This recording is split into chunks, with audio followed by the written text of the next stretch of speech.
Ladies and gentlemen, welcome aboard this Be Amazed flight. As we take to the skies today, I'll be letting you in on a few little-known, mind-blowing facts about all things aeronautical. From the truth behind bad airline food to how picking the safest seat might save your life, here are some of the craziest flight secrets that are never told to passengers.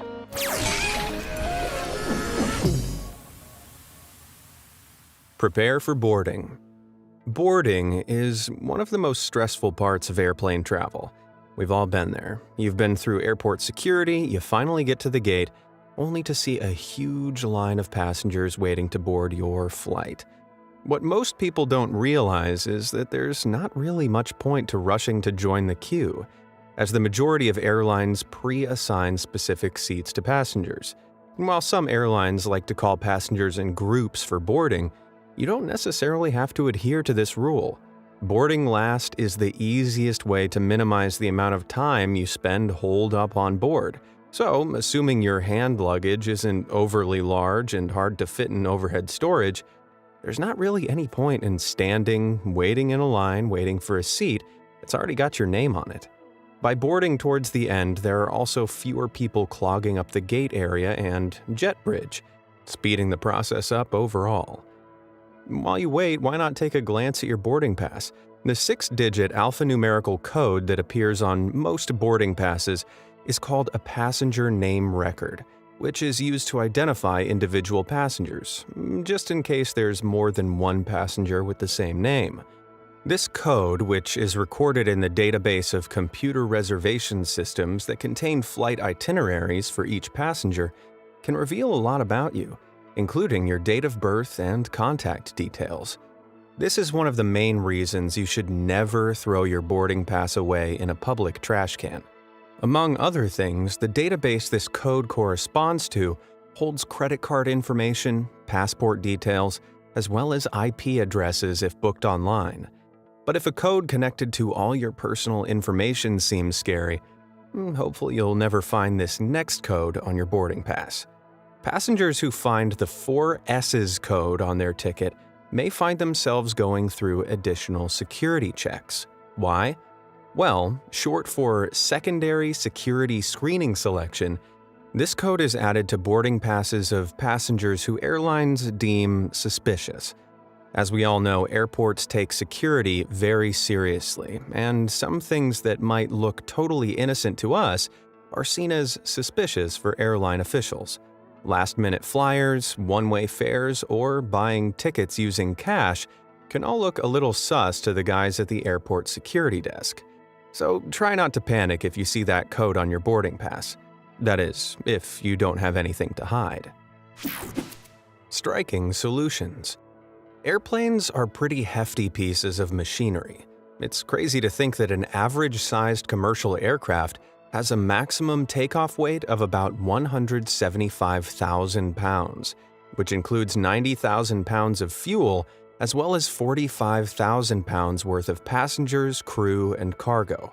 Despite their size, airplanes still run into some problems in the air, often due to the other stuff that tends to dwell up there in the sky.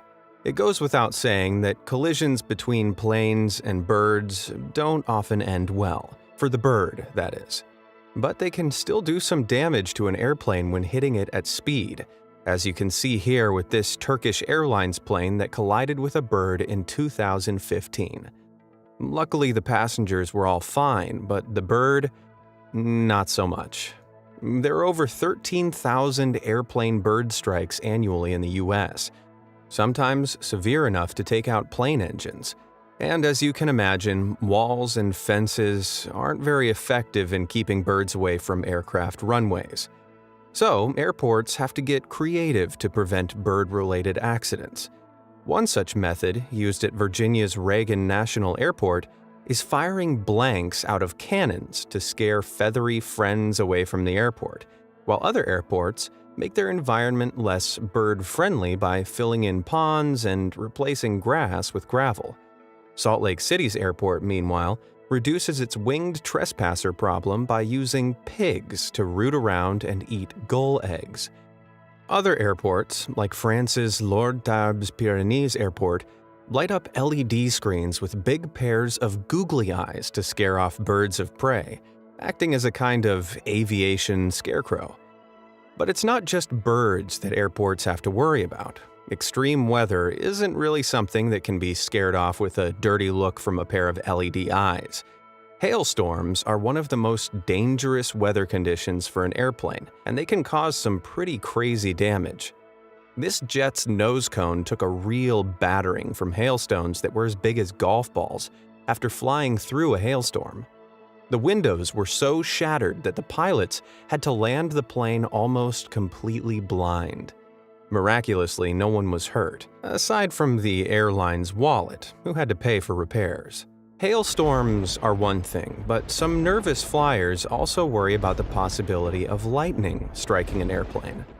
While that might seem highly unlikely, it's actually estimated that each airplane in the U.S.'s commercial fleet is struck lightly by lightning at least once per year. While that may seem terrifying, it's actually not as dangerous as you'd think. Before an aircraft goes into service, it undergoes lightning strike simulations that test its conductivity. This ensures lightning can travel uninterrupted across the plane's exterior shell and back off into the sky through an extremity like the nose or a wingtip, leaving those inside totally unharmed, save for a ruined pair of underpants or two. Dump drop. Have you ever used an airplane bathroom and wondered where exactly you're flushing your waste away to? Well, contrary to popular myth, plane toilets aren't allowed to be emptied into the sky, but of course, accidents do happen.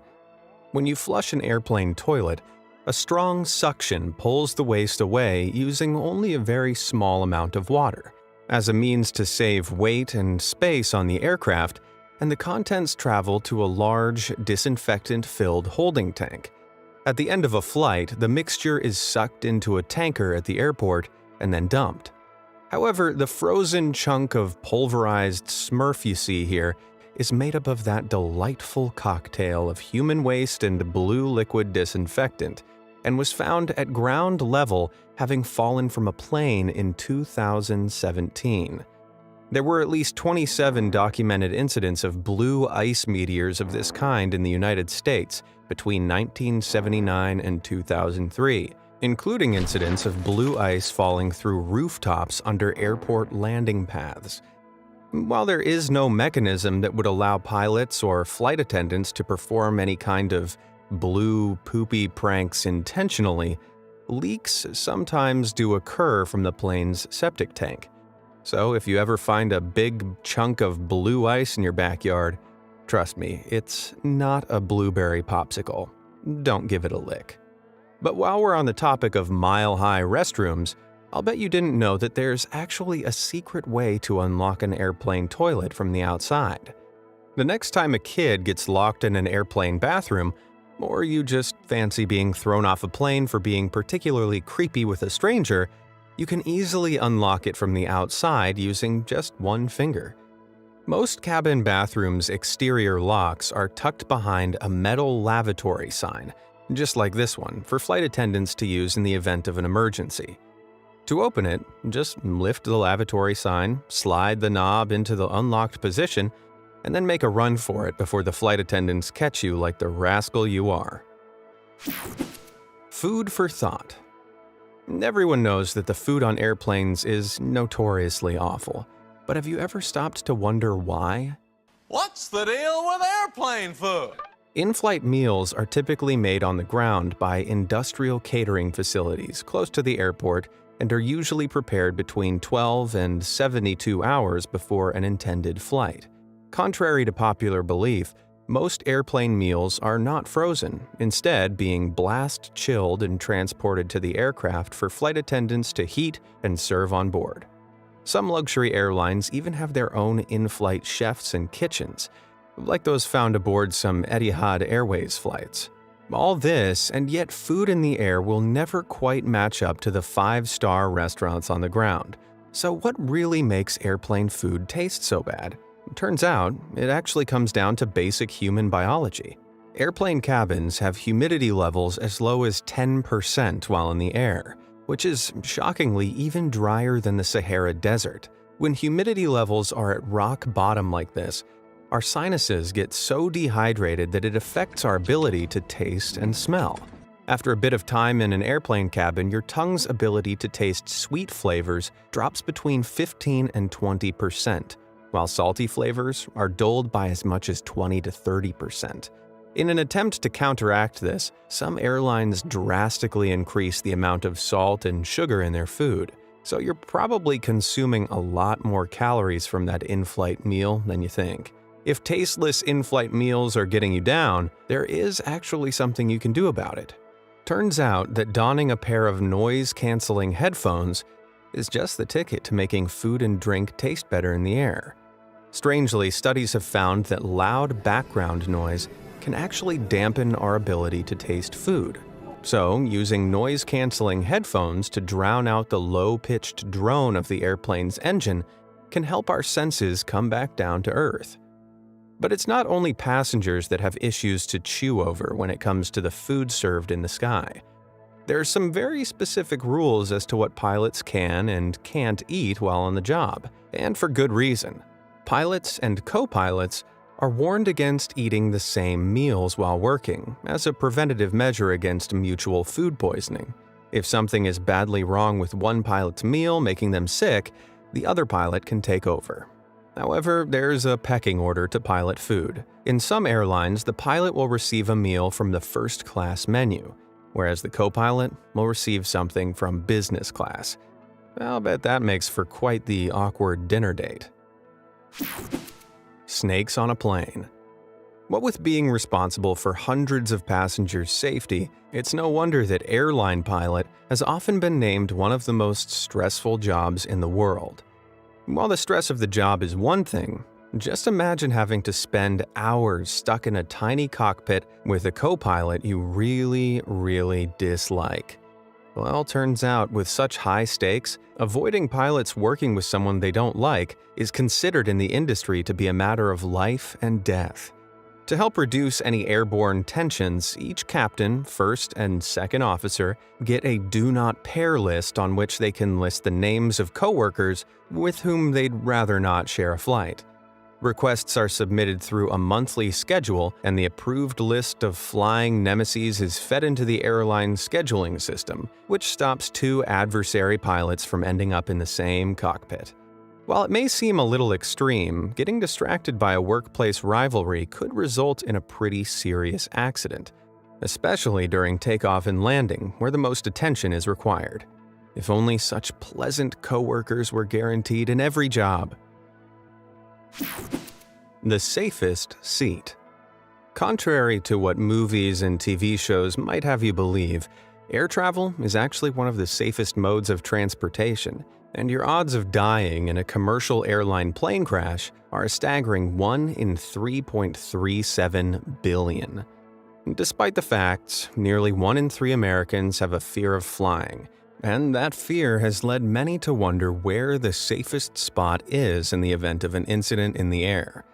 Turns out, an analysis of data from 17 plane crashes over the last 35 years, conducted by Time magazine, figured out an answer.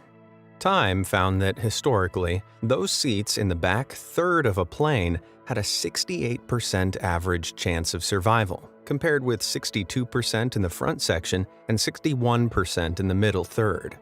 You might think that one of the safest places to be on a plane would be an aisle seat, as it gives you faster access to the various emergency exits on board. However, according to the data, aisle seats in the middle third of an aircraft are the worst places you can be in the event of a crash, with a survival rate of 56%. Meanwhile, middle seats, specifically in the rear of the plane, are the absolute safest place to be and give you a 72% chance of surviving a crash landing. I like those odds. Let's just hope none of us ever has to put them to the test. Skybound secrets. If you've ever had a window seat on a flight, you might have noticed a tiny hole right at the bottom of the window. While it may look small, this is actually one of the airplane's mightiest safety features. But why is it so important? As air pressure drops as you fly higher, Airplanes are designed to maintain air pressure at a safe and breathable level within the cabin. This significant difference in air pressure puts a lot of physical stress on the windows, so they have to be built particularly strong. While a normal single-pane window would break easily at this altitude, airplane windows are made up of 3 strong panels of acrylic.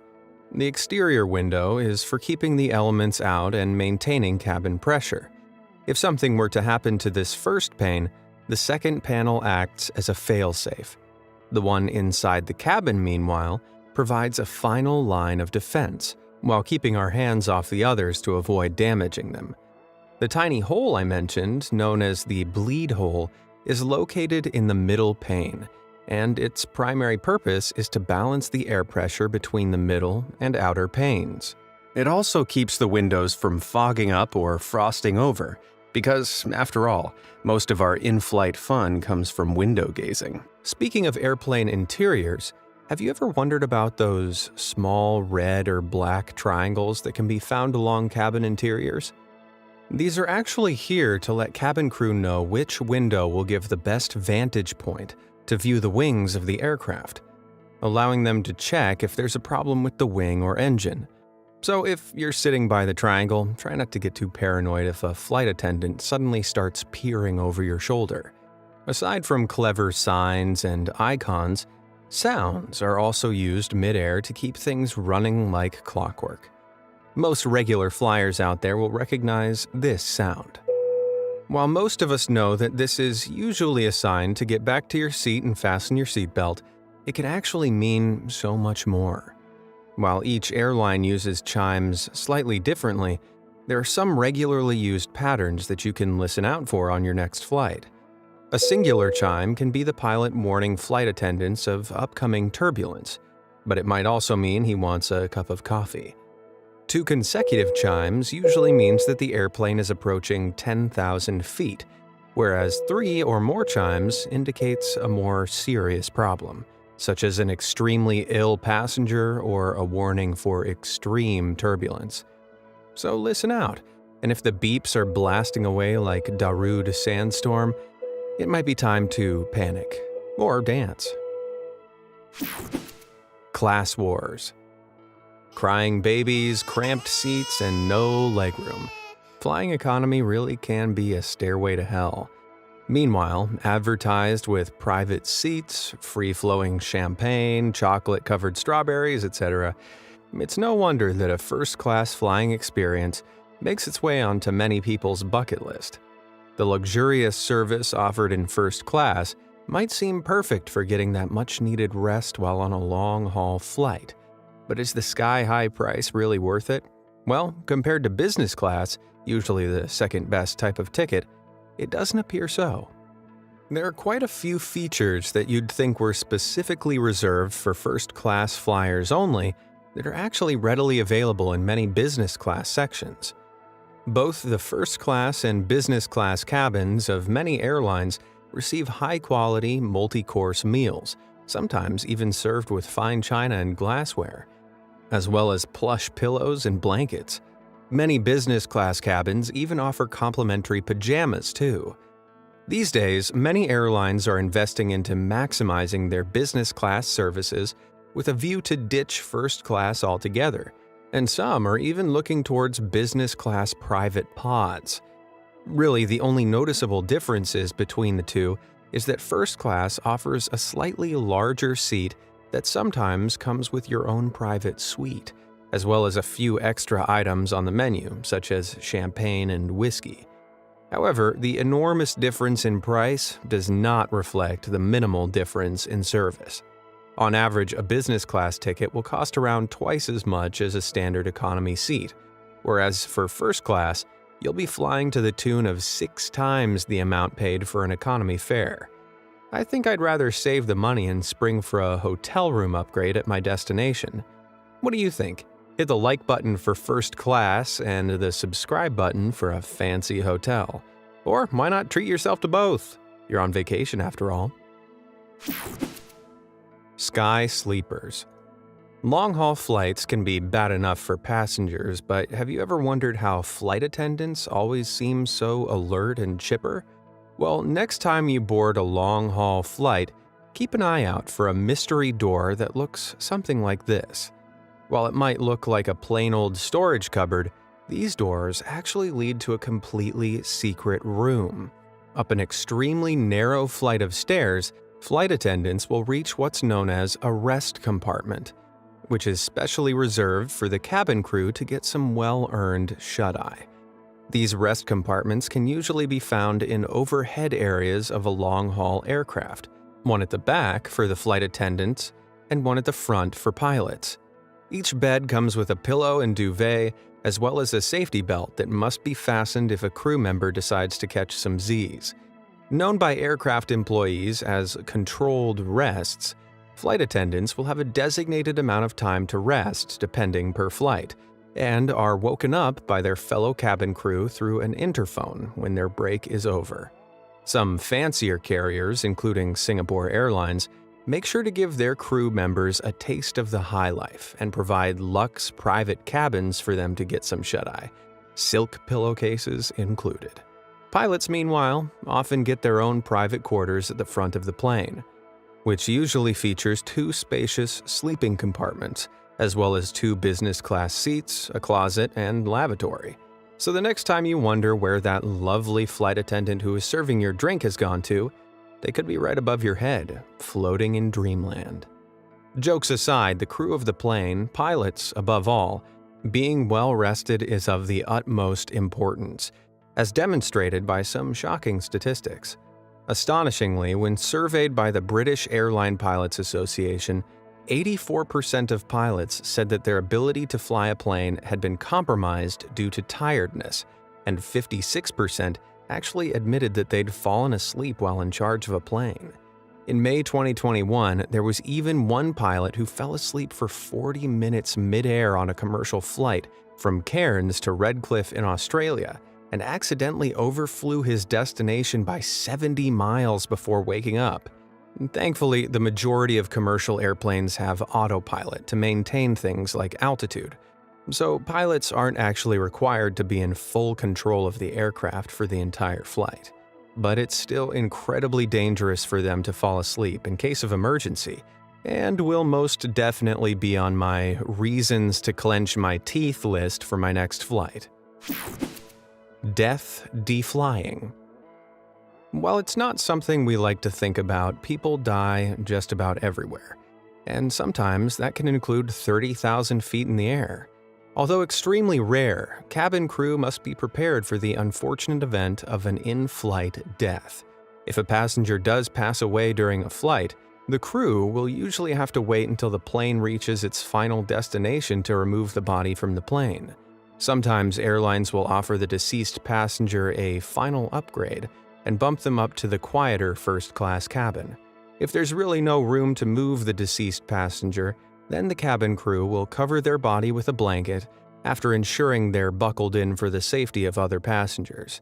Singapore Airlines did one better than the old hide 'em under a blanket and try not to freak out method, and launched a fleet of Airbuses with compartments specifically installed to store an average-sized body in the event of an in-flight death. Known as corpse cupboards, which totally sounds like a death metal band by the way, these lockers were specifically installed on the Airbus A340-500 model, which made sense, seeing as these planes fly the longest regular non-stop passenger flight in the world.